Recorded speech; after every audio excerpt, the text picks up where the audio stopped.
캄보디아 군대가 민간인을 조준했습니다. 세계가 발칵 뒤집혔습니다. 중국산 로켓으로 무자비한 폭격을 퍼붓기 시작한 캄보디아. 50만 명의 죄 없는 민간인들이 대피하는 동안 그 어떤 나라도 대책을 내놓지 못했습니다. 정밀 타격은 오직 미국만 가능하다. 이것이 전 세계 전문가들이 내놓은 정답이었죠. 그런데 바로 그때 믿을 수 없는 일이 벌어졌습니다. 한국산 무기를 앞세운 태국 공군이 반격에 나섰고 캄보디아의 지휘소, 탄약고, 로켓 발사대가 순식간에 무력화됐습니다.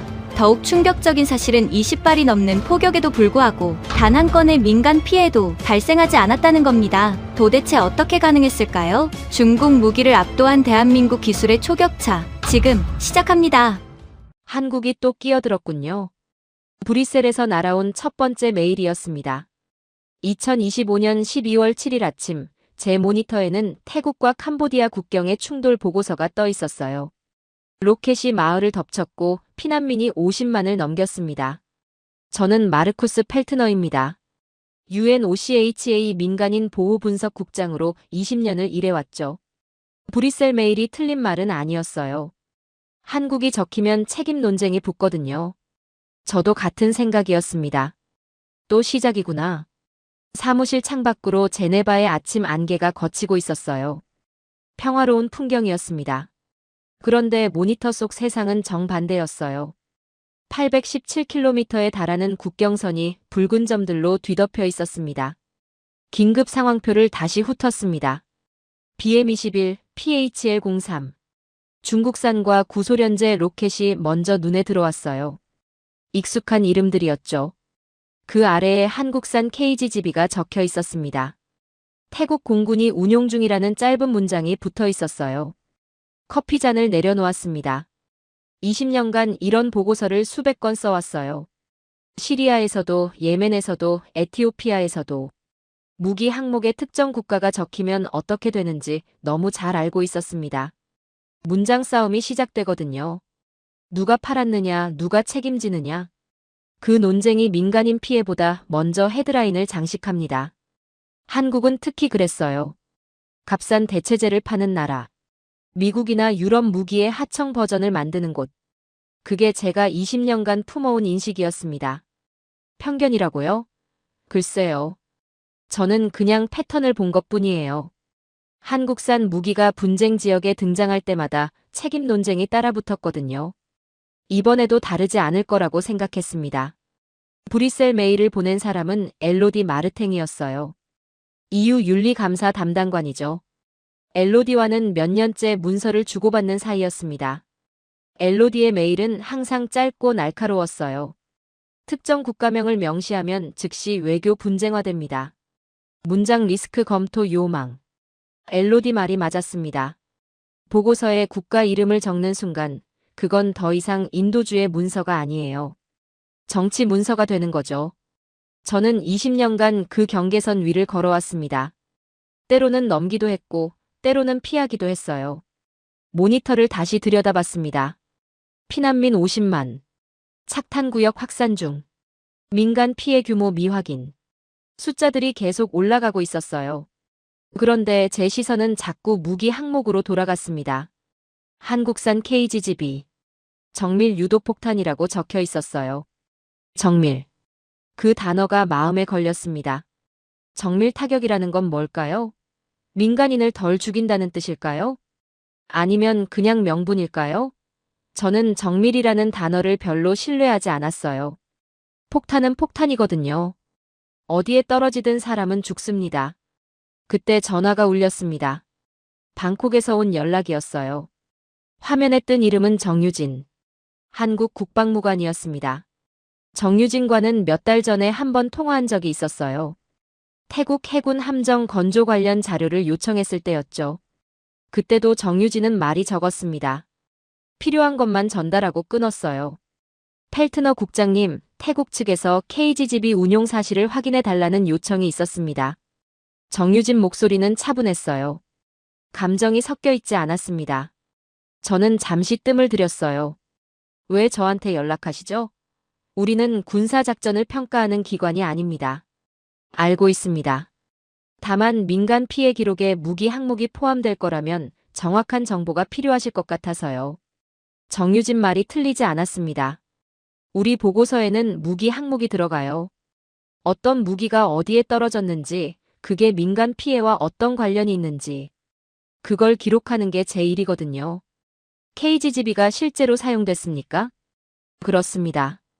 태국 공군 F-16에서 운용 중입니다. 표적은요? 군사시설로 제한하고 있다고 합니다. 세부 사항은 태국 측 확인이 필요합니다. 정유진은 그렇게 말하고 끊었습니다. 통화 시간은 2분도 안 됐어요. 정유진은 자기 입장을 말하지 않았습니다. 한국이 잘하고 있다거나 오해하지 말라거나 그런 말은 한마디도 없었어요. 그냥 사실만 전달했습니다. 전화를 끊고 나서 잠시 생각했습니다. 군사시설로 제한. 그게 사실일까요? 저는 20년간 그런 말을 수없이 들어왔어요. 우리는 민간인을 겨냥하지 않았다. 정밀 타격을 했다. 불가피한 피해였다. 전부 같은 패턴이었습니다. 결국 민간인이 죽었고 책임은 흐지부지 됐죠. 모니터로 시선을 돌렸습니다. 긴급 상황표 옆에 새 창을 열었어요. 내부 문서 분류 시스템이었습니다. 저는 무기 항목에 태그를 달아야 했어요. 어떤 태그를 달까? 손이 멈췄습니다. 수출국 책임. 그 태그가 먼저 떠올랐어요. 한국이 무기를 팔았고 그 무기가 분쟁 지역에서 쓰이고 있다. 단순한 논리였습니다.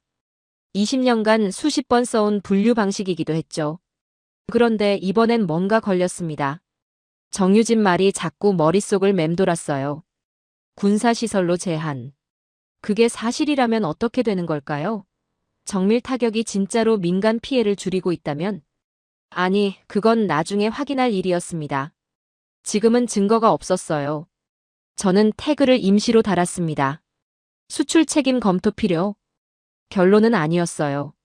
질문이었죠. 그때 엘로디한테서 두 번째 메일이 왔습니다. 문장을 먼저 쓰면 사람이 먼저 다칩니다. 구역 분리 기록부터 하시죠. 엘로디 말이 맞았어요. 저는 의심을 결론으로 쓰면 안 됐습니다. 승패를 판정하는 것도 제 일이 아니었고요. 제 일은 기록이에요. 민간인이 어디서 죽었는지, 피난민이 어디로 갔는지, 폭탄이 어디에 떨어졌는지. 그걸 정확하게 남기는 것. 그게 저의 20년이었습니다. 내부 체크리스트를 열었습니다. 새 항목을 추가했어요. 정밀 타격이 민간 피해 감소로 이어졌는지 증거 확보 필요. 그렇게 적었습니다. 제 편견을 질문으로 바꾼 거였어요. 데이터 팀장 사라 반 데이크한테 메시지를 보냈습니다. 태국 측과 캄보디아 측 자료를 동시에 수집하자고요. 착탄 구역, 피난 경로, 민간 시설 위치. 전부 따로 모아서 나중에 겹쳐봐야 했습니다. 그래야 패턴이 보이거든요. 사라한테서 답이 왔어요. 태국 쪽 조정관 연락처 확보했습니다. 캄보디아 쪽은 르앙 변호사가 협조하겠다고 했어요. 프라솜 인타라와 르앙 솜나트. 두 이름이 제 앞에 놓였습니다. 한쪽은 태국 위기관리 조정관이었고 다른 한쪽은 캄보디아 인권 변호사였어요. 서로 다른 입장에서 같은 전장을 보고 있는 사람들이었죠. 창밖을 봤습니다. 제네바의 아침 안개가 완전히 걷혀 있었어요. 레만 호수가 햇살을 받아 반짝이고 있었습니다. 평화로운 풍경이었죠. 그런데 제 모니터 속에서는 817km의 국경선이 불타고 있었습니다. 한국이 적힌 순간 책임 논쟁이 먼저 달려온다. 그건 20년간의 경험이 말해주는 사실이었어요. 하지만 이번엔 의심을 결론으로 쓰지 않기로 했습니다. 증거를 먼저 모으기로 했어요. 왜 태국은 정밀을 고집했을까? 그 질문이 머릿속에 박혔습니다. 답은 아직 없었어요. 하지만 찾아야 했습니다. 같은 전장이라도 결과는 다를 수 있으니까요. 12월 8일 오전이었습니다. 제네바 사무실에 첫 번째 자료가 도착했어요. 르앙 솜나트가 보낸 파일이었습니다. 캄보디아 국경 마을들의 착탄 기록이었죠. 파일을 여는 순간 숨이 막혔습니다. 지도 위에 붉은 점들이 빼곡했거든요. 르앙은 캄보디아 인권 변호사였어요. 푸놈펜에서 활동하는 사람이었죠. 르앙과는 몇 년 전 미얀마 난민 문제로 한번 협력한 적이 있었습니다. 그때도 르앙은 현장 기록을 꼼꼼하게 보내왔어요. 감정을 섞지 않고 좌표와 시간만 정리해서요. 이번에도 마찬가지였습니다. 르앙이 보낸 파일에는 착탄 위치, 시간, 추정 무기 종류가 적혀 있었어요. BM-21, PHL-03. 중국산과 구소련제 로켓 이름이 반복됐습니다. 그런데 문제는 착탄 위치였어요. 주유소, 학교, 주거 밀집 지역. 착탄 좌표들이 전부 생활권 안에 있었습니다. 전선이 아니었어요. 사람들이 살던 곳이었죠. 사라한테 파일을 넘겼습니다. 사라 반 데이크는 OCHA 데이터 팀장이에요. 위성 이미지와 현장 기록을 겹쳐서 지도로 만드는 게 사라 일이었죠. 사라는 파일을 받자마자 작업에 들어갔습니다. 국장님, 이거 보세요. 30분쯤 지났을 때 사라가 불렀어요. 모니터 앞으로 갔습니다. 화면에는 국경지역 지도가 떠 있었어요. 르앙이 보낸 착탄 좌표 위에 민간 시설 아이콘이 겹쳐져 있었습니다. 학교는 파란색, 주유소는 노란색, 주거지는 회색이었죠.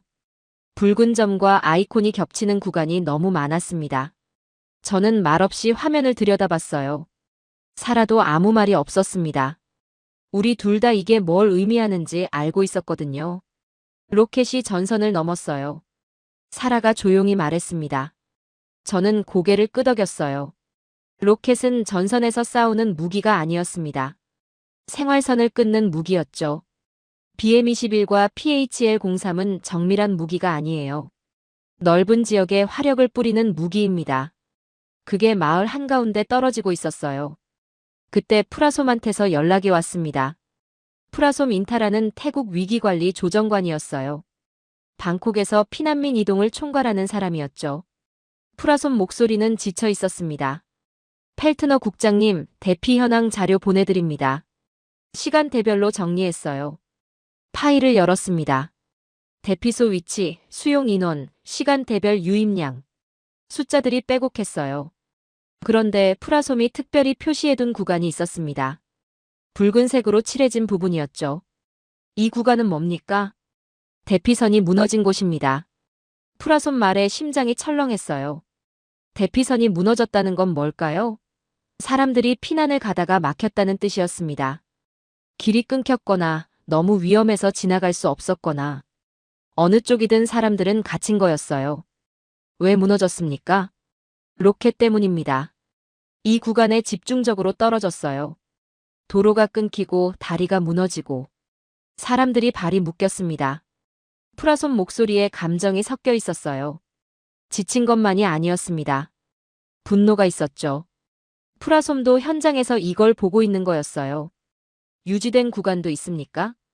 있습니다. 여기요. 프라솜이 다른 구간을 가리켰어요.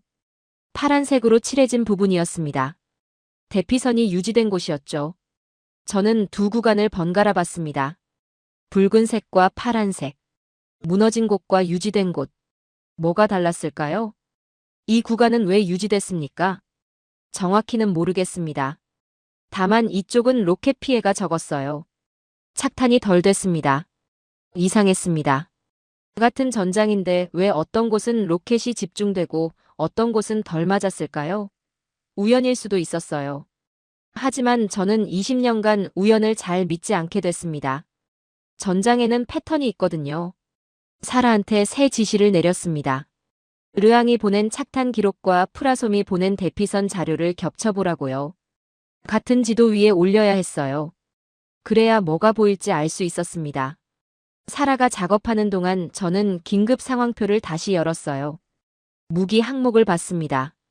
캄보디아 측은 BM-21, PHL-03. 태국 측은 F-16에서 KGGB 운용. 둘 다 적혀 있었죠. 그런데 이상한 점이 있었습니다. 태국 측 요약에는 같은 문장이 반복되고 있었어요. 군사 표적 중심 운용. 지휘소 및 탄약고 우선. 그런 문구들이었죠. 왜 태국은 자꾸 이 말을 할까요? 정밀 타격이라는 걸 강조하고 싶은 걸까요? 아니면 진짜로 그렇게 하고 있는 걸까요? 저는 아직 답을 몰랐습니다. 하지만 질문은 점점 선명해지고 있었어요. 한국산 KGGB는 왜 군사 표적에만 쓰이고 있다고 할까? 그게 명분일까 사실일까? 국장님. 사라가 다시 불렀습니다. 모니터 앞으로 갔어요.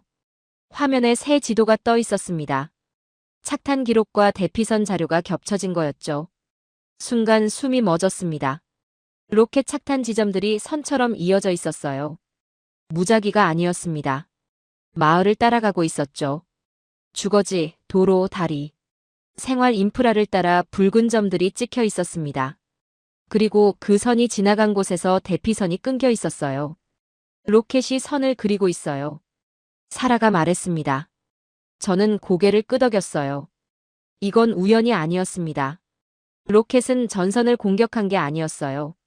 사람들이 도망가는 길을 끊고 있었습니다. 그런데 다른 쪽을 보니 풍경이 달랐어요.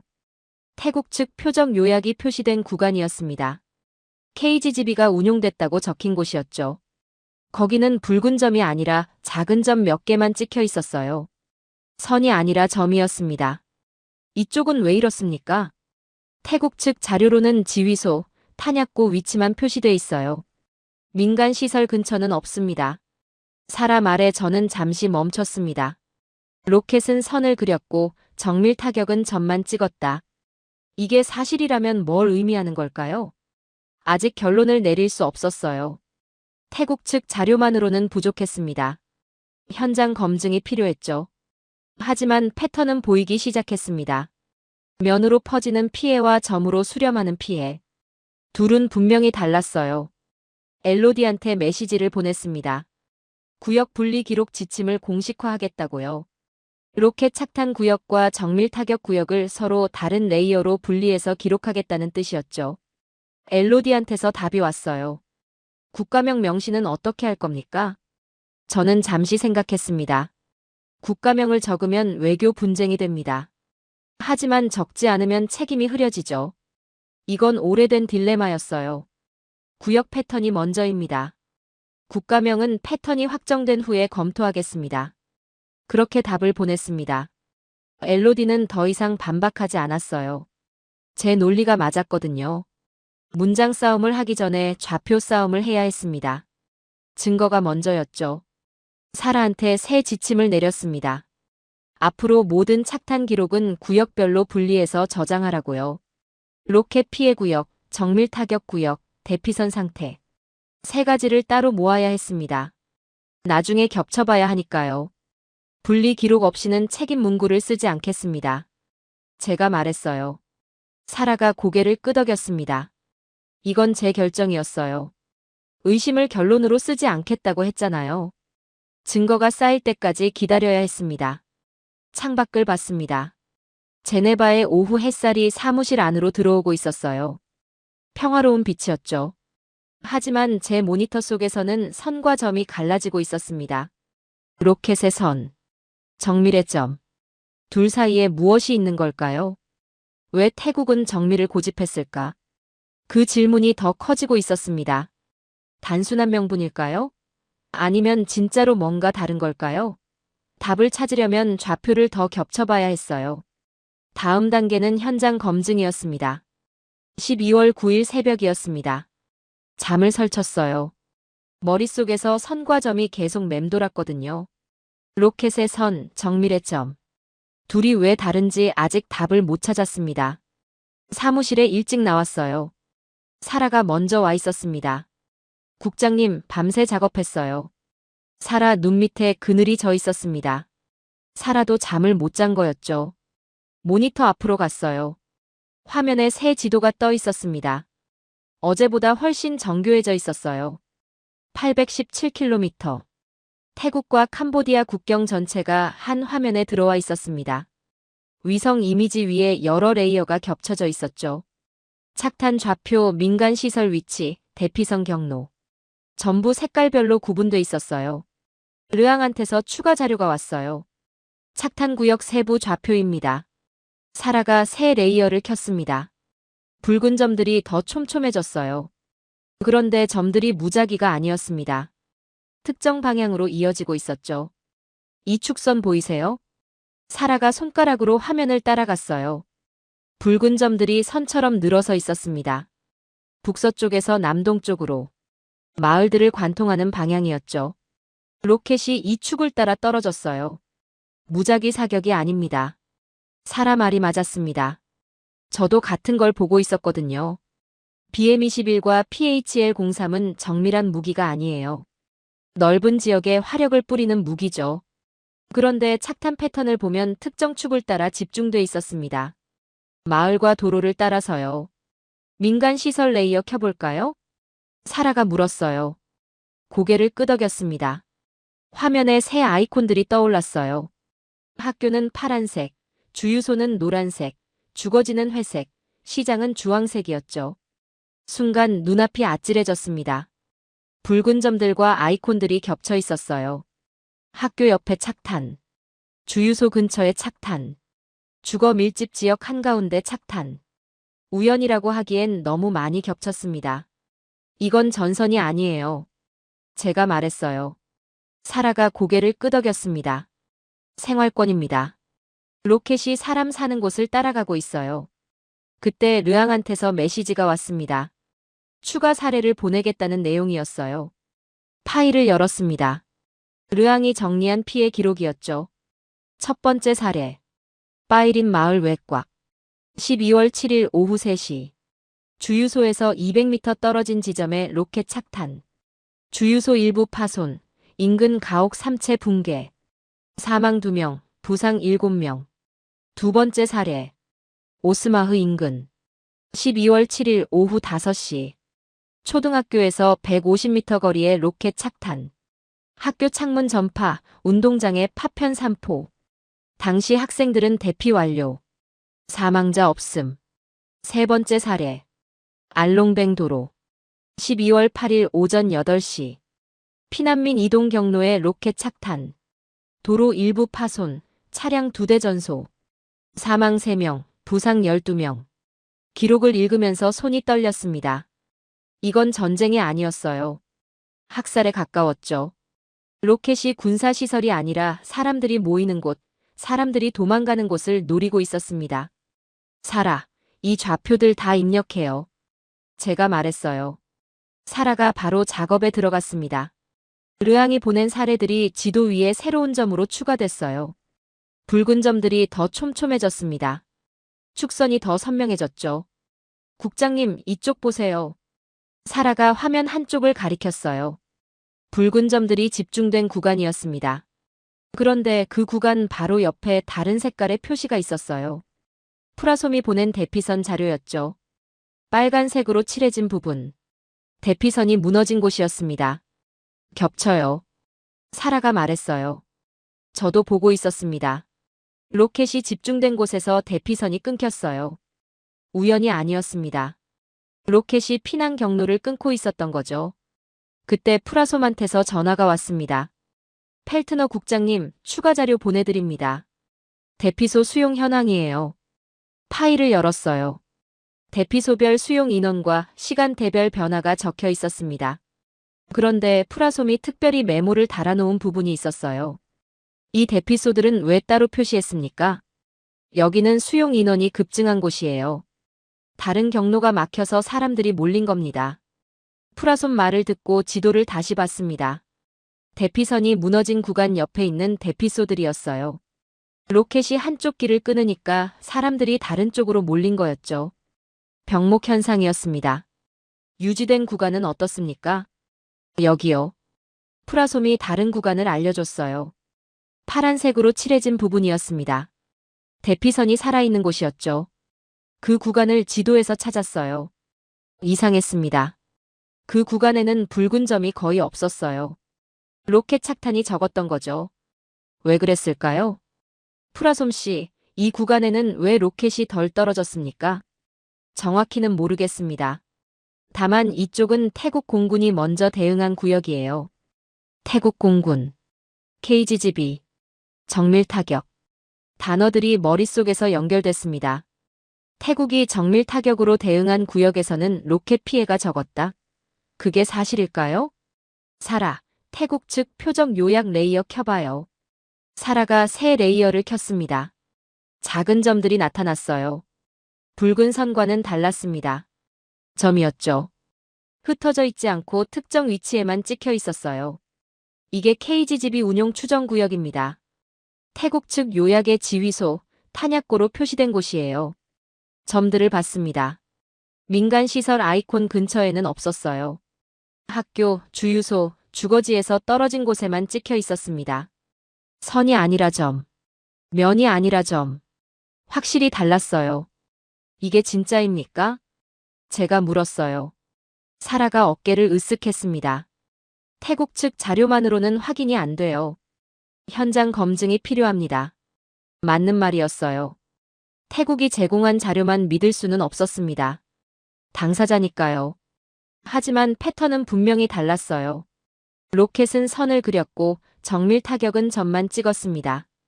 그때 르앙한테서 또 메시지가 왔어요. 이번엔 다른 내용이었습니다. 현장에서 주민들 증언을 수집하고 있습니다. 방공에 대한 이야기가 나왔어요. 방공? 무슨 뜻이지? 르앙한테 자세히 물어봤습니다. 르앙이 보내온 내용은 이랬어요. 캄보디아 군이 중국산 방공 체계를 배치했다는 거였습니다.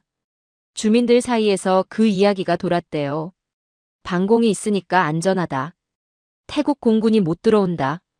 그런 말들이었죠. 그런데 실제로는 어땠습니까? 제가 물었어요. 르앙 답이 왔습니다. 주민들은 비행기 소리를 들었다고 해요. 그런데 방공이 막지 못했다고 합니다. 폭발이 있었고 그게 군사시설 쪽이었다고요. 방공이 막지 못했다. 그 말이 머릿속에 박혔습니다. 중국산 방공 체계가 있었는데 태국 공군의 정밀 타격을 막지 못했다. 그게 사실이라면 방공 버블이라는 건 허상이었던 거죠. 사라, 이 내용도 기록해둬요. 방공 대응 실패 정황으로 분류합니다. 사라가 고개를 끄덕였어요. 새 항목이 추가됐습니다. 중국산 방공 체계 현장 대응 실패 정황. 이건 아직 확정된 게 아니었어요. 주민 증언이니까요. 하지만 기록은 해둬야 했습니다. 지도를 다시 봤어요. 817km의 국경선. 그 위에 선과 점이 갈라져 있었습니다. 로켓의 선은 마을을 따라갔고 정밀의 점은 군사시설 주변에만 찍혀 있었죠. 두 패턴 사이에 뭐가 있는 걸까요? 왜 태국은 정밀을 고집했을까요? 단순히 더 좋은 무기를 가져서? 아니면 다른 이유가 있는 걸까요? 국장님, 가설을 세워볼까요? 사라가 조심스럽게 물었어요. 저는 고개를 끄덕였습니다. 대피선 유지 구간과 정밀 타격점이 연결돼 있을 수 있어요. 태국이 정밀 타격으로 로켓 발사대를 먼저 제압하면 그 구역의 대피선은 유지되는 거죠. 사라 가설이 맞을 수도 있었어요. 틀릴 수도 있었고요. 확인하려면 더 많은 자료가 필요했습니다. 태국이 왜 정밀을 고집했는지 그 전략 문서를 봐야 했어요. 다음 단계는 태국 측 전략 문서 요청입니다. 제가 말했어요. 사라가 고개를 끄덕였습니다. 공식 채널로 요청을 넣어야 했죠. 왜 정밀을 선택했는지, 표적 제한 규칙이 있는지. 그걸 확인해야 결론을 낼 수 있었습니다. 창밖을 봤어요. 제네바의 오후 햇살이 기울고 있었습니다. 하루가 또 지나가고 있었죠. 국경에서는 사람들이 계속 죽어가고 있을 거예요. 저는 여기서 지도나 보고 있었습니다. 그래도 멈출 수 없었어요. 좌표가 겹치면 변명은 줄어듭니다. 증거가 쌓이면 문장이 바뀌죠. 그게 제 일이었어요. 20년간 그렇게 해왔습니다. 선과 점. 둘 사이의 차이가 뭔지 이제 조금 보이기 시작했어요. 하지만 아직 답은 아니었습니다. 왜 태국이 정밀을 고집했는지 그 이유를 찾아야 했죠. 12월 9일 저녁이었습니다. 태국 측에서 자료가 도착했어요. 공식 채널로 요청한 전략 문서였죠. 파일을 여는 순간 심장이 빨라졌습니다. 드디어 답을 찾을 수 있을지도 몰랐거든요. 문서 제목은 작전 우선순위 요약이었어요. 12월 7일 충돌 재개 이후 태국 공군의 대응 방침을 정리한 거였죠. 첫 페이지부터 눈에 띄는 문장이 있었습니다. 지휘부 및 탄약고 우선 차단. 장거리 로켓 발사대 제압. 민간 피해 최소화 고려. 세 줄이었어요. 짧았습니다. 하지만 그 세 줄이 많은 걸 말해주고 있었죠. 태국은 전면전을 원하지 않았어요. 빠르게 적의 화력을 무력화시키려 했습니다.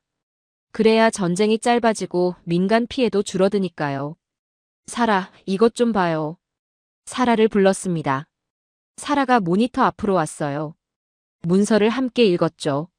신속마비 전략이네요. 사라가 말했어요. 저도 같은 생각이었습니다.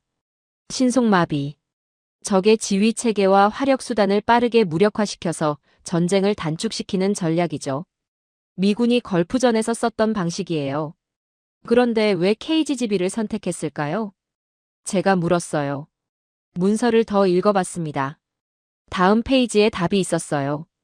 KGB 운용 근거. 사거리 100km급. 방공 위협구역 외곽에서 투발 가능. 정밀 유도로 부수 피해 최소화. 100km. 그 숫자가 눈에 박혔습니다. 캄보디아가 중국산 방공 체계를 배치했다고 했잖아요. 태국 공군 입장에서는 그 방공망 안으로 들어가기 싫었을 거예요. 위험하니까요. 그래서 100km 밖에서 쏠 수 있는 무기를 선택한 거였습니다. 방공 밖에서 쏘려고 정밀을 선택한 거군요. 사라가 말했어요. 저는 고개를 끄덕였습니다. 명분이 아니었어요. 전술적 필요였죠. 멀리서 쏘려면 정확해야 합니다. 정확하지 않으면 민간인이 죽어요. 태국은 그걸 피하려고 한국산 정밀 유도폭탄을 선택한 거였습니다. 그런데 문서를 더 읽다가 이상한 부분을 발견했어요. 부록이 있었습니다. 표적 선정 절차라는 제목이었죠. 열어봤어요. 민간시설 제외 리스트. 학교, 병원, 종교시설, 시장, 주거 밀집구역. 반경 500m 이내 표적 제외. 제외 리스트가 있었습니다. 민간시설 근처는 아예 표적으로 삼지 않겠다는 거였어요. 500m 반경이면 꽤 넓은 범위죠. 이게 진짜라면 태국은 처음부터 민간 피해를 줄이려고 규칙을 만들어둔 거였습니다. 이 리스트는 누가 만들었습니까? 제가 혼잣말처럼 물었어요. 사라가 문서를 더 스크롤했습니다. 부록 끝에 작성자와 점검자 항목이 있었어요. 작성. 태국 공군 작전참모부. 점검. 기술고문 박민호. 박민호. 한국 이름이었습니다. 기술고문이라고 적혀 있었어요. 저는 그 이름을 처음 봤습니다. 누구지? 사라, 이 사람 누군지 찾아봐요. 사라가 검색을 시작했어요. 잠시 후 사라가 화면을 돌려 보여줬습니다. 방콕 주재 한국 국방무관실 협력 인력 명단이었어요. 거기에 박민호 이름이 있었습니다. 박민호. 기술고문.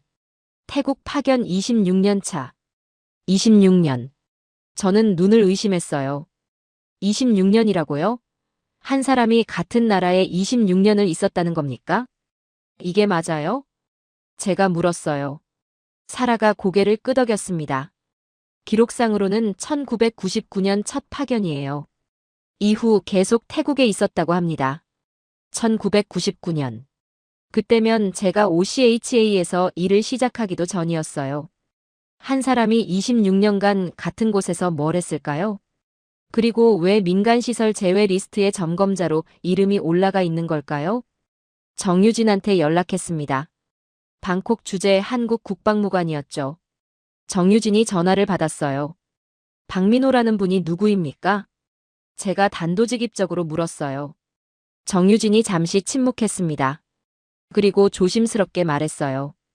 오래 계신 분입니다. 태국 공군과의 협력 체계를 처음부터 만드신 분이죠. 민간시설 제외 리스트를 점검했다고 되어 있던데요. 그 부분은 박민호 고문님이 오래전부터 강조해온 겁니다. 표적 선정에서 민간시설을 제외하는 규칙이요. 태국 측이 그걸 절차로 채택한 겁니다.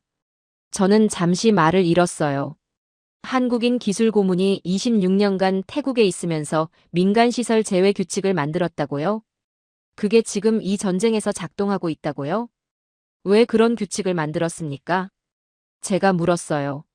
정유진이 대답했습니다. 정확한 이유는 저도 모릅니다. 다만 박민호 고문님이 항상 하시는 말씀이 있어요.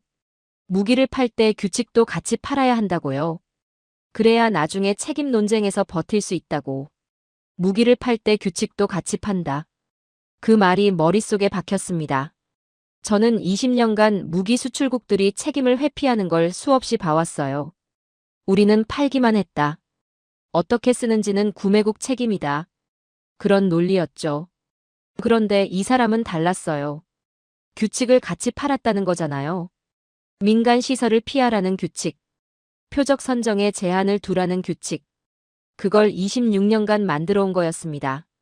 전화를 끊고 나서 한참 동안 가만히 있었어요. 창밖이 어두워지고 있었습니다. 제네바의 밤이 내려오고 있었죠. 그런데 제 머릿속은 오히려 밝아지는 것 같았어요. 왜 태국은 정밀을 고집했을까? 그 질문에 대한 답이 조금씩 보이기 시작했습니다. 단순히 좋은 무기가 있어서가 아니었어요. 규칙이 있었기 때문이었습니다. 민간 시설을 피하라는 규칙, 표적을 제한하라는 규칙. 그 규칙을 지키려면 정밀한 무기가 필요했던 거죠. 사라, 대피선 자료랑 표적 제한 규칙을 겹쳐볼 수 있어요? 제가 물었어요. 사라가 고개를 끄덕였습니다. 프라솜한테 대피선 시간표를 더 달라고 해야겠어요. 태국 공군의 공습 시간표랑 비교해보면 뭔가 보일 것 같아요. 맞는 말이었습니다. 대피선이 유지된 구간과 정밀 타격이 이루어진 구간이 연결돼 있다면 그건 우연이 아닌 거예요. 계획된 거죠. 사람들이 도망갈 시간을 벌어주면서 적의 화력을 제압한 거였습니다. 프라솜한테 연락했어요. 추가 자료를 요청했습니다. 대피선 시간표와 공습 시간표를 비교해보고 싶습니다. 혹시 충돌하는 구간이 있었습니까? 프라솜이 잠시 생각하더니 대답했어요. 있었습니다. 12월 7일 오후에 한 구간에서 문제가 생겼어요.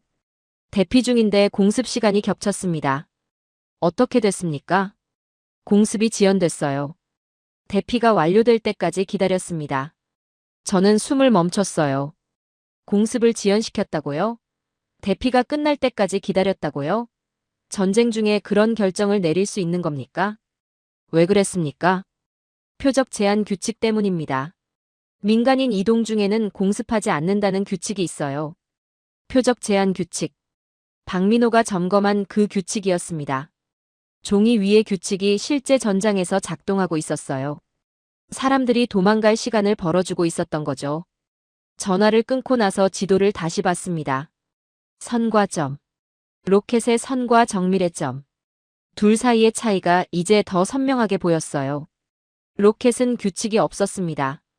어디든 떨어졌어요. 마을이든 도로든 학교 옆이든. 그냥 화력을 뿌렸죠. 그래서 피해가 선처럼 번진 거였습니다.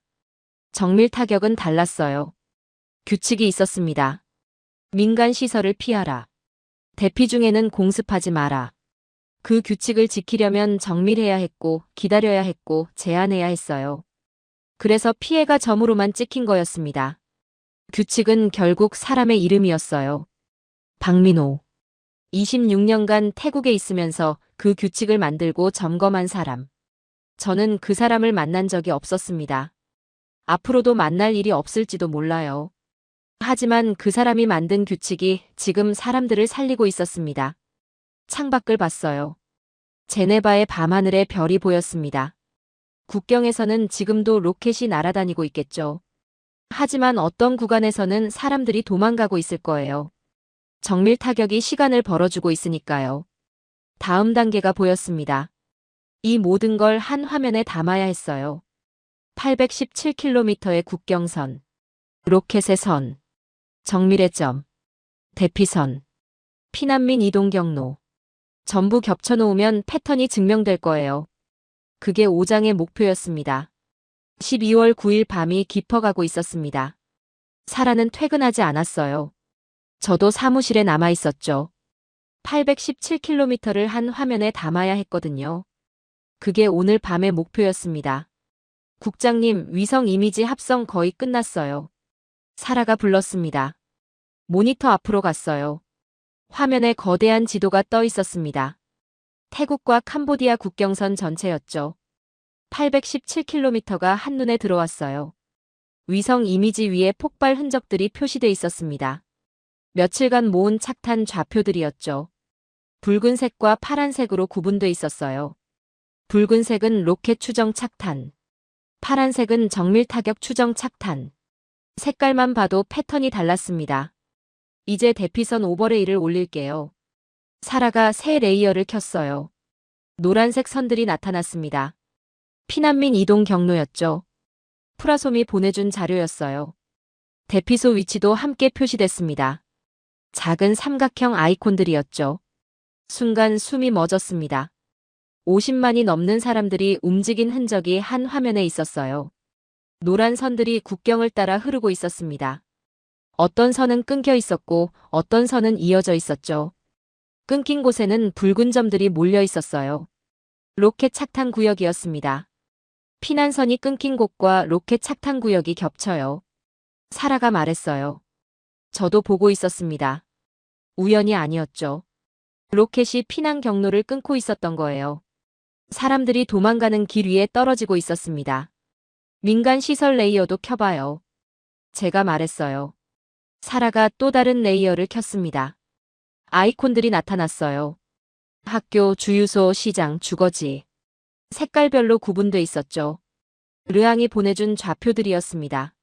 화면이 복잡해졌어요. 하지만 패턴은 더 선명해졌습니다.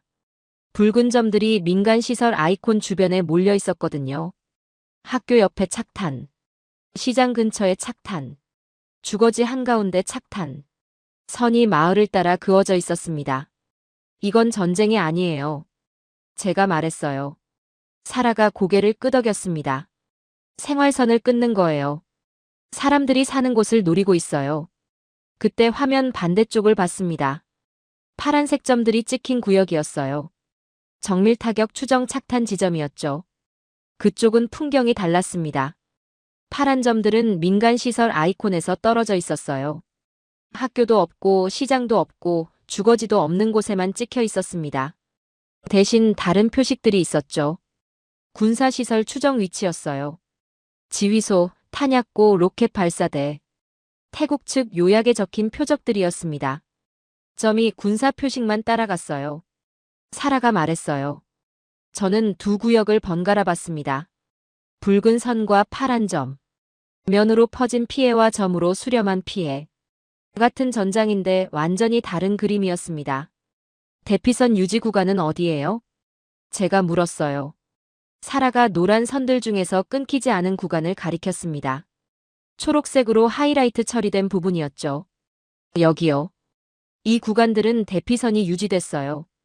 사람들이 무사히 이동한 곳입니다. 그 구간을 자세히 봤어요. 파란 점들이 주변에 있었습니다. 정밀 타격이 이루어진 곳이었죠.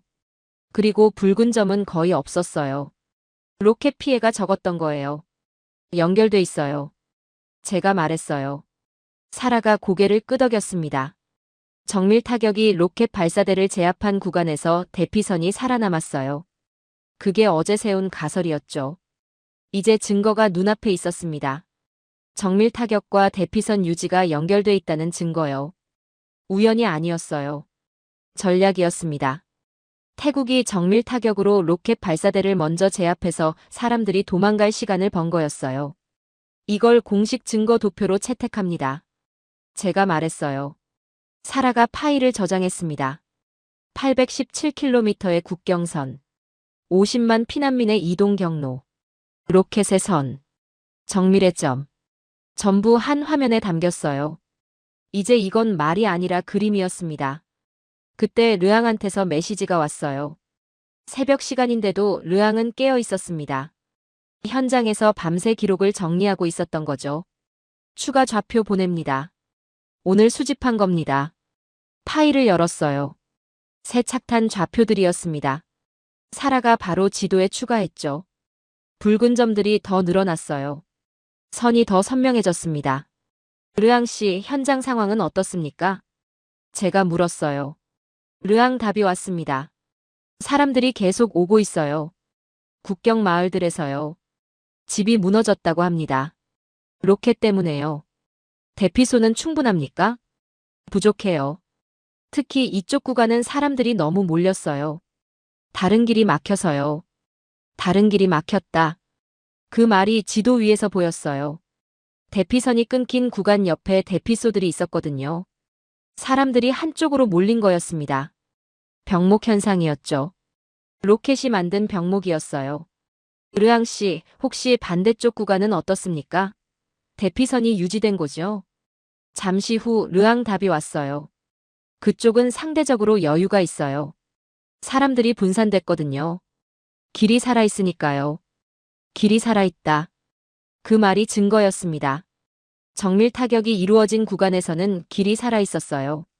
사람들이 분산될 수 있었죠. 로켓이 집중된 구간에서는 길이 죽었어요. 사람들이 몰렸고요. 사라, 이 대화 내용도 기록해둬요. 현장 반응으로 분류합니다. 사라가 고개를 끄덕였어요. 새 항목이 추가됐습니다. 숫자만이 아니었어요. 사람들의 목소리도 증거였습니다. 그때 프라솜한테서도 연락이 왔어요. 방콕은 새벽이었을 텐데 프라솜도 깨어 있었습니다. 펠트너 국장님, 대피소 수용 현황 업데이트 보냅니다. 파일을 열었어요. 대피소별 인원이 시간대별로 정리돼 있었습니다. 어떤 대피소는 수용 인원이 급증했고 어떤 대피소는 안정적이었죠. 급증한 곳은 대피선이 끊긴 구간 옆이었어요. 안정적인 곳은 대피선이 유지된 구간이었고요. 프라솜 씨, 이 패턴이 보입니까? 제가 물었어요. 프라솜 답이 왔습니다. 보입니다. 저도 같은 걸 보고 있어요. 로켓이 떨어진 곳에서 사람들이 막히고 있습니다. 반대쪽은요? 우리 공군이 먼저 대응한 구간은 괜찮아요. 사람들이 움직일 수 있거든요. 우리 공군. 프라솜은 태국 사람이었죠. 프라솜 입장에서는 자기 나라 공군이 잘했다고 말하고 싶을 수도 있었어요. 하지만 프라솜은 그런 말을 하지 않았습니다. 그냥 사실을 전달했어요. 사람들이 움직일 수 있다. 그게 전부였죠. 지도를 다시 봤습니다. 817km. 50만의 피난선. 선과 점. 전부 한 화면에 있었어요. 이제 이건 내 의견이 아니었습니다. 그림이 말하고 있었죠. 사라, 이 지도를 외부에 공개할 수 있어요? 제가 물었어요. 사라가 고개를 저었습니다. 아직은 안 돼요. 내부 검토가 먼저예요. 회원국질의 대응도 준비해야 하고요. 맞는 말이었어요. OCHA 보고서는 신중해야 합니다. 함부로 공개하면 외교 분쟁이 되거든요. 하지만 이 그림은 결국 세상에 나가야 했어요. 사람들이 알아야 했습니다. 그때 뉴스 알림이 떴어요. 외신 기사였습니다. 제목을 보는 순간 심장이 뛰었어요. 태국과 캄보디아 국경 충돌, 위성 분석으로 피해 패턴 확인. 기사를 열었습니다.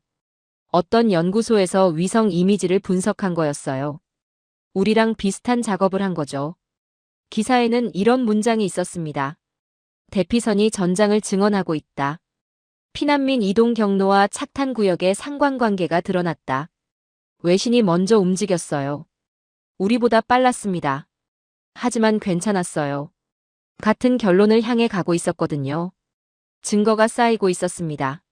사라, 이 기사도 저장해둬요. 외부 평가 자료로 분류합니다. 사라가 고개를 끄덕였어요. 파일이 추가됐습니다. 이제 우리 분석만이 아니었어요. 외부에서도 같은 패턴을 보고 있었습니다. 창밖을 봤어요. 제네바의 밤하늘이 조금씩 밝아지고 있었습니다. 동이 트고 있었죠. 밤새 작업한 거였어요. 피곤했지만 멈출 수 없었습니다. 지도를 다시 봤어요. 817km의 국경선. 붉은 선과 파란 점. 노란 피난선. 전부 겹쳐져 있었습니다. 이제 이건 말이 아니라 한 장이었어요. 한 장의 그림이 수천 마디보다 강할 때가 있습니다. 이제 문장을 바꿀 근거가 생겼어요. 제가 말했어요. 사라가 고개를 끄덕였습니다. 6장에서 정리하면 되겠네요. 데이터로 결론을 잠그는 거죠. 맞았어요. 다음 단계가 보였습니다. 이 그림을 표로 바꿔야 했어요. 구역별 피해 비교표. 숫자로 패턴을 증명하는 거죠. 그래야 결론 문장을 바꿀 수 있었습니다. 처음에 저는 한국을 의심했어요. 또 책임 논쟁의 표적이 될 거라고 생각했죠. 하지만 지금 눈앞에 있는 건 다른 그림이었습니다. 한국산 정밀 유도폭탄이 점을 찍고 있었어요. 민간 시설을 피해서요. 규칙을 지키면서요. 선과 점. 그 차이가 사람을 살리고 있었습니다. 12월 10일 오전이었습니다. 사무실에 도착하자마자 사라가 불렀어요. 모니터 앞에 새 파일이 떠 있었습니다. 구역별 피해 비교표였죠. 밤새 사라가 만든 거였어요. 완성했어요. 사라 목소리에 피로가 묻어 있었습니다. 하지만 눈은 빛나고 있었죠. 저도 같은 기분이었어요. 드디어 숫자로 증명할 수 있게 된 거였습니다. 표를 열었어요. 두 구역으로 나뉘어 있었습니다. 로켓 집중 구역과 정밀 타격 구역. 각 구역의 착탄 횟수, 민간 시설 피해, 대피선 상태가 정리돼 있었죠. 로켓 집중 구역. 착탄 추정 230여 회. 민간 시설 피해 47건. 대피선 붕괴 구간 12곳. 정밀 타격 구역. 착탄 추정 38회. 민간 시설 피해 3건. 대피선 유지율 92%. 숫자가 말하고 있었어요. 같은 전장인데 결과가 완전히 달랐습니다. 로켓은 230번 넘게 떨어지면서 민간 시설을 47번 건드렸어요. 정밀 타격은 38번 떨어지면서 민간 시설 피해가 3건뿐이었죠. 이 3건은 뭡니까? 제가 물었어요. 사라가 설명했습니다. 오폭 추정이에요. 태국 측도 인정한 건입니다. 표적 오류였대요. 오폭. 정밀 타격도 완벽하지 않았어요. 실수가 있었죠. 하지만 3건이었습니다. 47건과 3건. 그 차이가 규칙의 힘이었어요. 이 표를 공식 자료로 채택합니다. 제가 말했어요. 사라가 파일을 저장했습니다. 이제 그림만이 아니었어요. 숫자도 있었습니다. 표가 나오면 문장은 바뀔 수밖에 없죠. 그때 정유진한테서 연락이 왔어요. 방콕에서 온 메시지였습니다. 추가 정보 보내드립니다. KGGB 운용 특성 관련이에요. 파일을 열었어요. 기술 문서였습니다. KGGB의 사거리와 정밀도가 정리돼 있었죠. 핵심은 이거였어요. 사거리 100km급, GPS와 INS 복합 유도, 원형 공산 오차 10m 이내, 100km, 원형 공산 오차 10m. 이 숫자들이 왜 중요한지 이제 이해가 됐어요. 캄보디아가 중국산 방공 체계를 배치했잖아요. 그 방공망의 유효 사거리가 대략 40에서 60km였습니다. 태국 공군은 그 밖에서 쏜 거예요. 위험을 피하면서요. 방공 위협 밖에서 쏘려면 정밀해야 했군요. 제가 혼잣말처럼 말했어요. 사라가 고개를 끄덕였습니다. 멀리서 쏘면서도 정확해야 민간 피해를 줄일 수 있으니까요. 맞는 말이었어요. 정밀은 명분이 아니었습니다. 전술적 필요였죠. 방공망을 피해서 멀리서 쏘려면 정확해야 했어요. 정확하지 않으면 민간인이 죽거든요. 태국은 그걸 피하려고 한국산을 선택한 거였습니다. 정유진 씨, 태국에 추가 도입 계획이 있습니까? 제가 물었어요. 정유진 답이 왔습니다. 초도 물량이 약 20발이었어요. 지금 추가 100발 검토 중이라고 합니다. 20발에서 100발로. 5배였어요. 태국이 실전에서 효과를 확인하고 더 사려는 거였죠. 이건 칭찬이 아니었습니다. 현장의 선택이었어요. 전쟁 중에 뭐가 효과적인지 직접 경험한 사람들이 내린 결정이었죠. 이 내용도 보고서에 넣겠습니다. 현장 선택 항목으로요. 제가 말했어요. 정유진이 잠시 침묵했습니다.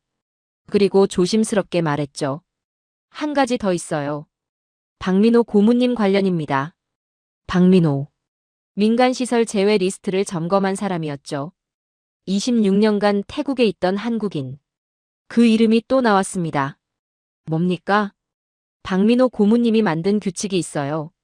운용 교육 패키지에 포함된 거예요. KGGB를 태국에 넘길 때 같이 전달했습니다. 운용 교육 패키지. 무기만 판 게 아니었어요. 쓰는 방법도 같이 판 거였죠. 그리고 그 안에 규칙이 있었습니다. 민간 시설을 피하라는 규칙. 표적을 제한하라는 규칙. 그 규칙이 실제로 작동했습니까? 제가 물었어요. 정유진이 대답했습니다. 표적 선정 절차에 반영돼 있어요. 태국 공군이 그대로 따르고 있습니다. 저는 잠시 말을 잃었어요. 한국이 무기만 판 게 아니었습니다. 규칙도 같이 판 거였어요. 그리고 그 규칙이 지금 사람을 살리고 있었죠. 정유진 씨, 이 내용을 공식 자료로 제출할 수 있습니까? 어떤 형태로요? 운용 규칙 포함 정황으로요. 한국이 무기와 함께 절차를 전달했다는 증거로 쓰고 싶습니다. 정유진이 잠시 생각했어요. 그리고 대답했습니다. 가능합니다. 정리해서 보내드릴게요. 전화를 끊고 나서 한참 동안 생각했습니다. 박민호라는 사람이 26년간 뭘 한 건지 이제 조금 보였어요. 무기를 팔 때 규칙도 같이 팔았다. 그 말이 진짜였습니다. 종이 위의 규칙이 아니었어요. 실제로 작동하는 절차였죠. 사라, 민간시설 제외 규칙을 별도 항목으로 분류해요. 제가 말했어요. 사라가 고개를 끄덕였습니다. 어떤 분류로요? 선전이 아니라 절차 로그로요. 한국이 자랑하려고 만든 게 아니라 실제 운용에 반영된 증거로 써야 해요. 사라가 새 폴더를 만들었어요. 운용 절차 증거. 그 안에 박민호 규칙 관련 자료들이 들어갔습니다. 이제 이건 감동적인 이야기가 아니었어요. 기록이었죠. 오후가 됐어요. 엘로디한테서 메시지가 왔습니다. 브뤼셀에서 온 거였죠. 결론 문장 초안 검토 요청합니다. 국가명 명시 여부 확인 필요. 엘로디는 처음부터 국가명 명시를 걱정했어요.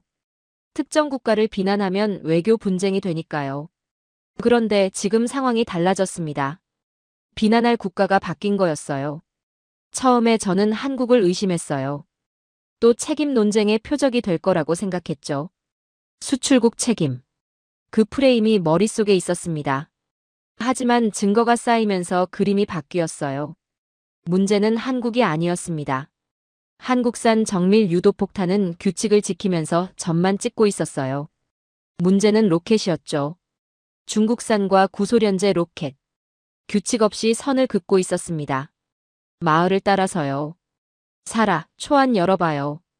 결론 문장 초안을 열었어요. 며칠 전에 제가 임시로 적어둔 거였습니다. 특정 무기 수출국의 책임 검토 필요. 민간 피해와 무기 공급 연결고리 확인 중. 그때는 한국을 염두에 두고 쓴 문장이었어요. 수출국 책임. 그 프레임이었죠. 하지만 지금 보니 틀린 문장이었습니다. 증거가 말하는 건 다른 거였거든요. 이 문장을 바꿔야 해요. 제가 말했어요. 사라가 고개를 끄덕였습니다. 어떻게요? 잠시 생각했어요. 국가명을 적을까? 중국을 비난할까? 아니었습니다. 국가명을 적으면 또 다른 분쟁이 시작돼요. 그건 제 일이 아니었죠. 제 일은 패턴을 기록하는 거였습니다. 키보드에 손을 올렸어요. 새 문장을 적기 시작했습니다. 민간 피해 패턴은 무기 종류가 아니라 운용 규칙에 따라 달라졌다. 표적 제한 절차와 대피 조정이 이루어진 구역에서 민간 피해가 현저히 감소했다. 정밀 운용과 규칙 준수가 피해 제한의 핵심 변수로 확인됐다. 수출국 책임이 아니었어요. 운용 규칙 책임이었습니다. 누가 무기를 팔았느냐가 아니라 어떻게 썼느냐가 문제였죠. 그게 증거가 말하는 결론이었습니다. 이걸로 가겠습니다. 제가 말했어요. 사라가 문장을 읽더니 고개를 끄덕였습니다. 국가명 비난이 빠졌네요. 네. 책임은 국가가 아니라 방식에 붙이는 겁니다. 그게 20년간 제가 배운 거였어요. 국가를 비난하면 외교 분쟁이 됩니다. 하지만 방식을 지적하면 교훈이 되죠. 다음에는 이렇게 하라. 규칙을 지켜라. 표적을 제한하라. 그게 더 의미 있는 문장이었습니다. 엘로디한테 수정된 초안을 보냈어요. 잠시 후 답이 왔습니다. 국가명 명시 없음 확인. 이 방향으로 진행하겠습니다. 엘로디도 동의한 거였어요. 이제 결론 문장이 바뀌었습니다. 수출국 책임에서 운용 규칙 책임으로. 한국을 겨냥하던 화살이 방향을 튼 거였죠. 창밖을 봤어요. 제네바의 오후 햇살이 비스듬히 들어오고 있었습니다. 며칠간의 작업이 결실을 맺고 있었죠. 표가 나왔고 문장이 바뀌었고 방향이 정해졌습니다. 처음에 저는 한국을 의심했어요. 값싼 대체제를 파는 나라. 책임 논쟁의 표적. 그게 제 편견이었습니다. 하지만 증거가 그 편견을 무너뜨렸어요. 한국은 무기만 판 게 아니었습니다. 규칙도 같이 팔았어요. 26년간 한 사람이 그 규칙을 만들고 점검했죠. 그 규칙이 지금 사람을 살리고 있었습니다. 점으로만 찍히게 하면서요. 사라, 내일 권위 인용 작업 들어가요. 제가 말했어요. 사라가 고개를 끄덕였습니다. 국제안보연구소 브리핑 자료 받았어요. 내일 검토하면 되겠네요. 다음 단계가 보였습니다. 우리 분석만으로는 부족했어요. 외부 권위가 필요했죠. 국제안보연구소의 평가가 우리 결론을 뒷받침해주면 문장이 더 단단해질 거였습니다. 규칙이 사람을 남긴다. 그 말이 증명되고 있었어요. 12월 12일 아침이었습니다. 사무실에 도착하니 새 파일이 와 있었어요. 국제안보연구소에서 보낸 임시 브리핑 자료였죠. 며칠 전에 요청해둔 거였습니다. 파일을 여는 순간 심장이 뛰었어요.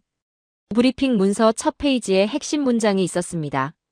굵은 글씨로 강조돼 있었죠. 태국 공군의 정밀 타격은 군사 표적 집중으로 교전 양상을 제한했다. 이는 민간 피해 감소와 상관관계를 보인다. 군사 표적 집중, 교전 양상 제한, 민간 피해 감소. 우리가 며칠간 증명하려던 내용이 한 문장으로 정리돼 있었어요. 국제안보연구소가 같은 결론을 내린 거였습니다. 사라, 이것 좀 봐요. 사라를 불렀어요. 사라가 화면을 보더니 눈이 커졌습니다. 우리랑 같은 결론이네요. 네. 이제 내 말만 아니에요. 권위 있는 기관이 같은 걸 보고 있어요. 국제안보연구소는 제네바에서 신뢰받는 기관이었습니다. 군사 분석과 인도주의 평가를 동시에 하는 곳이었죠. 이 기관이 우리와 같은 결론을 내렸다는 건 큰 의미가 있었어요. 이제 제 분석이 아니라 권위 있는 문장이 된 거였습니다. 이 문장을 우리 결론에 인용할 수 있어요? 제가 물었어요. 사라가 문서를 확인했습니다. 공개 브리핑 자료니까 인용 가능해요. 출처만 명시하면 됩니다. 좋았어요. 이제 우리 보고서에 외부 권위가 붙는 거였습니다. 내가 아니라 국제안보연구소가 말하는 거죠. 문장의 무게가 달라졌어요. 그때 다니엘한테서 연락이 왔습니다. 다니엘 하우저는 스위스 외교부에서 파견 나온 사람이었어요. 회원국질의 대응을 담당하고 있었죠. 펠트너 국장님, 회원국에서 질의가 들어왔습니다. 어떤 내용입니까? 결론 문장 관련이에요. 왜 특정 국가를 비난하지 않느냐는 겁니다. 예상했던 질문이었어요. 우리가 국가명 비난을 뺐으니까요. 어떤 나라들은 그게 불만이었을 거예요. 중국을 비난하고 싶었을 수도 있고 반대로 한국을 비난하고 싶었을 수도 있죠. 뭐라고 답했습니까? 아직 안 했어요. 국장님 의견을 먼저 듣고 싶었습니다. 저는 잠시 생각했어요. 그리고 대답했습니다. 증거 기반이라고 하세요. 우리는 국가를 심판하는 기관이 아닙니다. 패턴을 기록하는 기관이에요. 패턴이 말하는 건 운용 방식의 차이지 국가의 선악이 아닙니다. 다니엘이 잠시 침묵했어요. 그리고 말했습니다.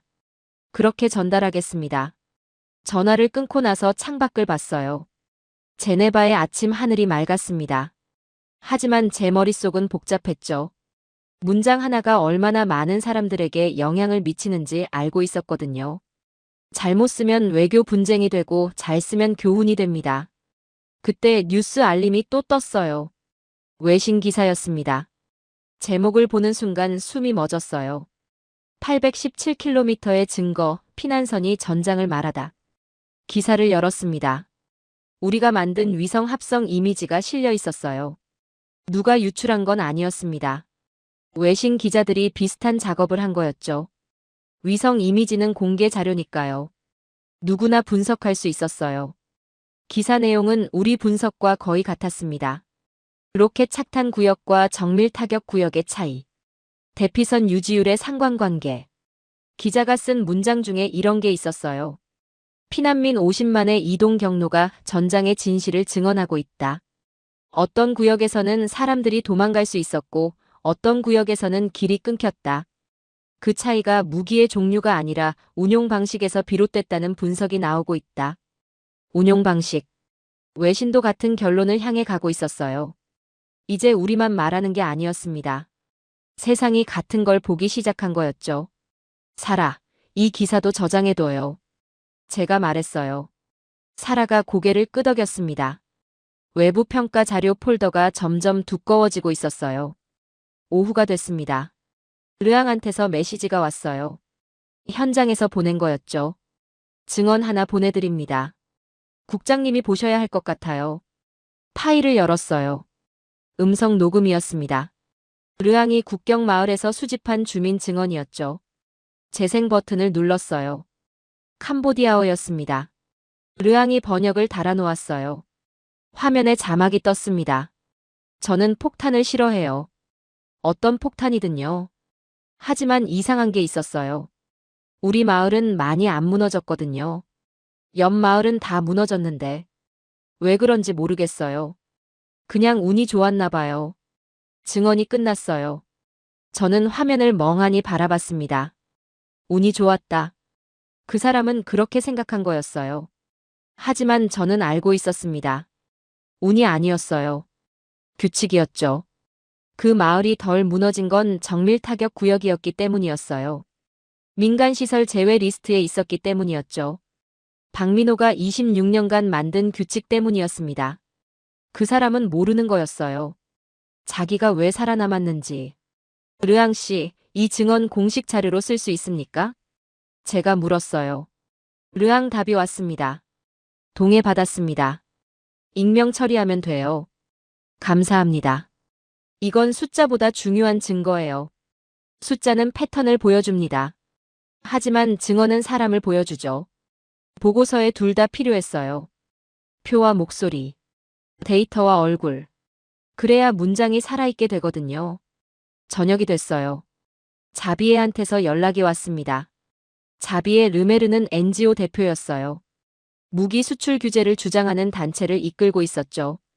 자비에와는 몇 년간 여러 번 부딪혔어요. 입장이 달랐거든요. 펠트너 국장, 결론 문장을 봤습니다. 자비의 목소리는 날카로웠어요. 불만이 있다는 뜻이었죠. 어떤 부분이 문제입니까? 국가명이 빠졌잖아요. 중국산 로켓이 민간인을 죽이고 있는데 왜 중국을 비난하지 않습니까? 예상했던 질문이었어요. 자비에 같은 사람들은 명확한 비난을 원합니다. 누가 나쁜 놈인지 찍어주길 바라죠. 하지만 그건 제 일이 아니었어요. 자비에 씨, 우리는 재판소가 아닙니다. 그럼 뭡니까? 중립인 척하면서 가해자를 봐주는 겁니까? 패턴을 기록하는 겁니다. 중국산 로켓이 어떤 피해를 냈는지 표에 다 있어요. 숫자가 말하고 있습니다.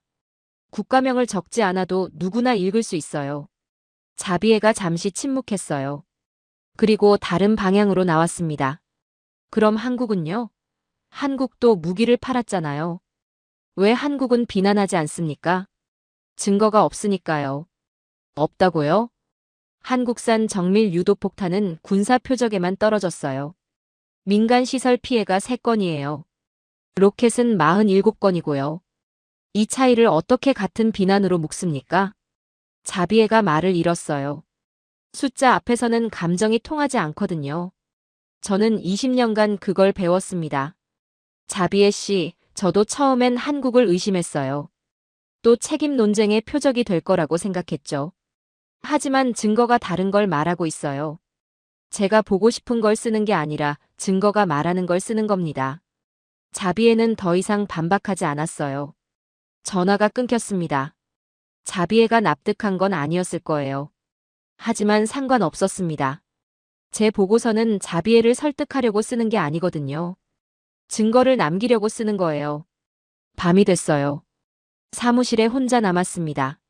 모니터에는 최종 결론 문안이 떠 있었어요. 며칠간 수정하고 또 수정한 문장들이었죠. 민간 피해 패턴은 무기 종류가 아니라 운용 규칙에 따라 달라졌다. 표적 제한 절차와 대피 조정이 이루어진 구역에서 민간 피해가 현저히 감소했다. 정밀 운용과 규칙 준수가 피해 제한의 핵심 변수로 확인됐다. 국제안보연구소 임시 브리핑도 인용으로 붙었어요. 외신 기사 링크도 참고 자료로 달렸죠. 르앙의 현장 증언도 부록에 들어갔습니다. 이제 이건 제 의견이 아니었어요. 증거와 권위와 목소리가 함께 말하는 문장이었습니다. 문장이 잠겼어요. 혼잣말이 나왔습니다. 이제 이 문장은 바뀌지 않을 거예요. 내부 검토를 거쳐서 최종 보고서에 실릴 겁니다. 그리고 기록으로 남겠죠. 창밖을 봤어요. 제네바의 밤하늘에 별이 보였습니다. 국경에서는 지금도 사람들이 피난을 가고 있겠죠. 어떤 길은 살아있고 어떤 길은 끊겨 있을 거예요. 그 차이가 규칙이었습니다. 규칙이 사람을 남겼어요. 한국은 직접 말하지 않았습니다. 자랑도 안 했고 변명도 안 했어요. 그냥 규칙을 만들고 지켰을 뿐이죠. 그런데 그 규칙이 국제 문장에 남게 된 거였습니다. 승리가 아니라 제한으로, 화력이 아니라 절차로. 문장이 잠기면 사람도 지켜진다. 그게 제가 20년간 배운 거였어요. 12월 21일 오전이었습니다. 제네바 사무실 창밖으로 눈이 내리고 있었어요. 열나흘 전에 시작된 일이 오늘 끝나려 하고 있었죠. 모니터에는 최종 보고서가 떠 있었습니다. 발행 버튼 하나만 누르면 되는 상태였어요. 손이 떨렸습니다. 20년간 수백 건의 보고서를 발행했어요. 그런데 이번엔 달랐습니다. 제 편견이 무너진 보고서였거든요. 내부 검토가 끝났어요. 12월 11일부터 20일까지 열흘간 법무팀, 윤리팀, 회원국 질의 대응까지 전부 마쳤습니다. 문장 하나하나 검토하고 증거 하나하나 확인했죠. 이제 더 이상 고칠 게 없었어요. 국장님 준비됐습니다. 사라가 말했어요. 고개를 끄덕였습니다. 발행 버튼을 눌렀어요. 화면에 메시지가 떴습니다. 보고서 발행 완료. 회원국, 언론, NGO 동시 배포. 끝났어요. 열나흘간의 작업이 세상으로 나갔습니다. 이제 이 문장들은 기록으로 남을 거예요. 보고서를 다시 열었습니다. 결론 문장을 봤어요. 민간 피해 패턴은 무기 종류가 아니라 운용 규칙에 따라 달라졌다. 표적 제한 절차와 대피 조정이 이루어진 구역에서 민간 피해가 현저히 감소했다. 정밀 운용과 규칙 준수가 피해 제한의 핵심 변수로 확인됐다. 수출국 책임이라는 말은 없었어요. 특정 국가를 비난하는 문장도 없었죠.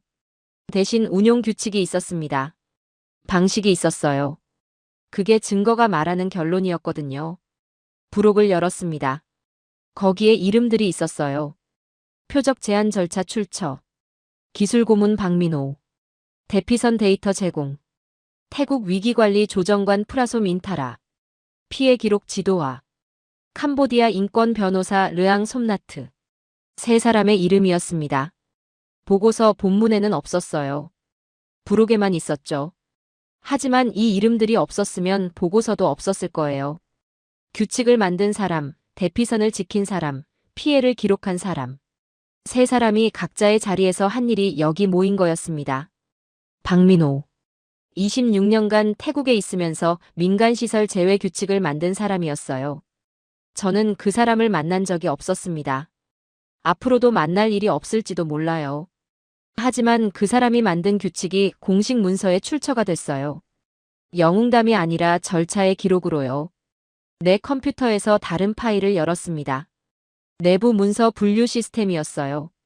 열나흘 전에 제가 임시로 달아놓은 태그가 있었죠. 수출 책임 검토 필요. 한국. 그 태그를 봤습니다.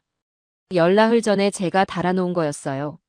한국이 적히면 책임 논쟁이 붙는다. 또 시작이구나. 그때 저는 그렇게 생각했었죠. 태그를 삭제했습니다. 새 태그를 달았어요. 피해 제한 절차 제공 사례. 한국. 책임이 아니라 사례로 바꿨어요. 비난이 아니라 기록으로요. 그게 증거가 말하는 거였습니다. 창밖을 봤어요. 눈이 계속 내리고 있었습니다. 제네바의 겨울은 조용했어요. 하지만 817km 떨어진 국경에서는 아직도 사람들이 움직이고 있겠죠. 피난민들이요. 어떤 길은 살아있고 어떤 길은 여전히 끊겨 있을 거예요. 열나흘 전에 저는 한국을 의심했어요. 값싼 대체제를 파는 나라. 책임 논쟁의 표적. 그게 20년간 제가 품어온 편견이었습니다. 하지만 틀렸어요. 증거가 그걸 보여줬죠. 한국은 무기만 판 게 아니었어요. 규칙도 같이 팔았습니다. 민간 시설을 피하라는 규칙. 표적을 제한하라는 규칙. 대피 중에는 공습하지 말라는 규칙. 그 규칙들이 종이 위에만 있었던 게 아니었어요. 실제로 작동했습니다. 사람을 살렸어요. 제 편견이 먼저 무너졌습니다. 보고서보다 먼저요. 모니터를 껐어요. 의자에 등을 기댔습니다. 피곤했어요. 열나흘간 제대로 못 잤거든요. 하지만 이상하게 마음은 편했습니다. 할 일을 했다는 느낌이었죠. 무기를 통제했나, 피해를 통제했나. 그 질문이 머릿속에 남아 있었어요. 보고서 결론 문단 마지막에 남겨둔 질문이었죠. 답은 내가 내리는 게 아니었습니다. 읽는 사람들이 각자 생각할 거예요. 하지만 한 가지는 확실했어요. 전장은 짧아도 기록은 남는다는 거요. 열나흘간의 충돌은 언젠가 끝나겠죠. 휴전이 되거나 한쪽이 지거나 어떻게든 끝날 거예요.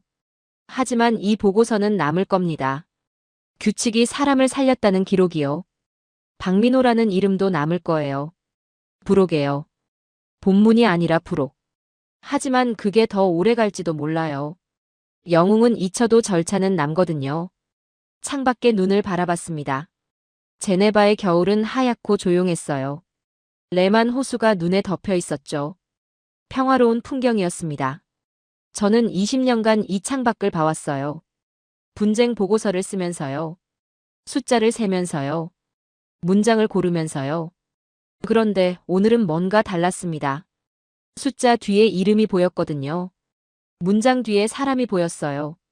규칙은 결국 사람의 이름이었습니다. 그걸 이번에 배웠어요. 한국을 응원하신다면, 한국 최고, 한국은 아직 멀었다면, 한국 분발, 여러분들의 소중한 의견을 댓글로 적어주시면 감사드리겠습니다. 영상이 재밌으셨다면 구독과 좋아요 한 번씩 부탁드리겠습니다. 지금까지 감동유나였습니다.